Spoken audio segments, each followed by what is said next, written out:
Howdy, y'all. Back today with another contest entry. This time it's for the ComicHaulics Channel and their 100 subscriber giveaway. Congratulations, y'all, on hitting 100. I know you're very pleased about that. It's a great feeling indeed. Funny thing is, I've watched so many of y'all's videos that I thought I was a subscriber, but looked at it this morning and I was not.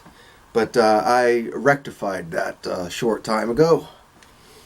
Some really cool books y'all are giving away. Really neat stuff. I like your channel very much. Very pleasant, charming folks. Very simple rules to the contest. And I will, of course, put a link to ComicHaulics Channel down below in the description box.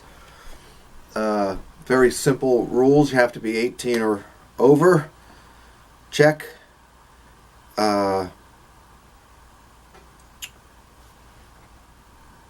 Tell who your favorite cover artist is, and show some examples if you care to, and I will, of course. Excuse me. Now, anyone who knows me, this will come as no surprise. Gil Kane. The man, the myth, the legend, Gil Kane. Particularly if you're part of my generation, Gil Kane in the 1970s was inescapable. He is the most emblematic cover artist for Marvel, anyway, of the 1970s. His covers were just inescapable. They were everywhere, every month, all the time. You just couldn't escape them.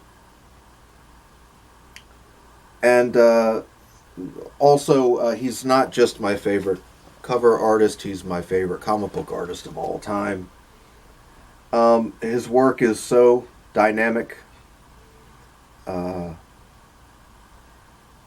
He just had a very natural sense of composition and movement, and he was a master of anatomy. Fairly easily recognizable artist. I mean, I can spot a Gil Kane cover from a mile away. Just so dynamic. And of course, Gil had his hand in many of the classic covers of the 70s, including doing the layouts for Giant Size X-Men #1 and X-Men '94. But really, oh, goodness gracious, right? Gil, I don't know what else I can say about him.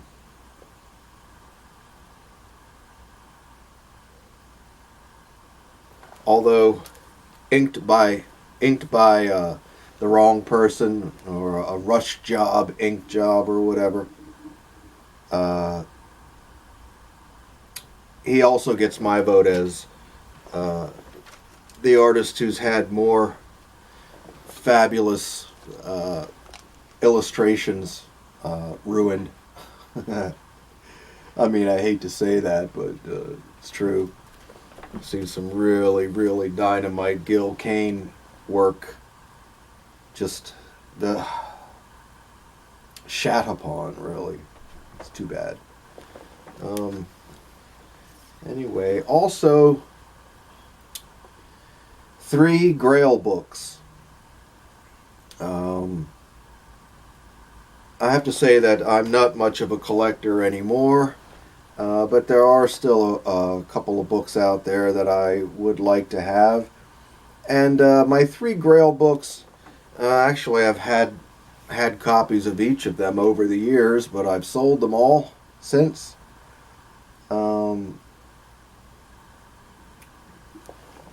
Strange Tales 107. The uber classic Submariner Human Torch battle with the unforgettable Jack Kirby artwork and that cover, beautiful in its simplicity, right? If y'all are unfamiliar with Strange Tales 107, Google it. It's a beauty.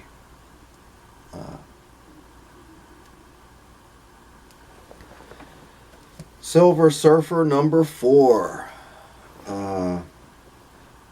Years ago I had the entire 18-issue run of the Silver Surfer, and I've since sold it. And I get a hankering to have number 4 back in particular. Although it's out of my price range. Well, I should say that I could go get a copy today, no sweat. It's out of my price range in that I just... The most I ever spent on a comic book was $80. And that was for a Daredevil number 1 back in 1984. I just kind of, shake my head a little bit when I see the prices of comics now. But, never say never, eh? I'm prepared to get a nice copy of Strange Tales 107 back, and I'll pay up more than $100 for that, I'm sure. Same thing with Silver Surfer number 4. To get a copy that I'd be really happy with, I'm sure I'll pay a couple of $100. That's fine. And the other one is Silver Surfer number 3, with the great first appearance of Mephisto. Like to have that one back too. I like Silver Surfer number 1. It's a classic Silver Age book, but I don't miss it as much as I do Silver Surfer number 3 and 4. Anyway, I would have to say those are my holy grails. Without getting into the realm, like y'all said, of Detective 27 Action number 1. Yeah. So that's it. I hope you liked the Gil Kane stack. Who wouldn't, eh? And again, sincere congratulations on hitting 100 subs. I see you're up to like 154 now, so wow, shooting off like a rocket. I'll be watching, and good luck to everyone in the contest. And here's to 200 subs, right? All right. See y'all later. Bye-bye.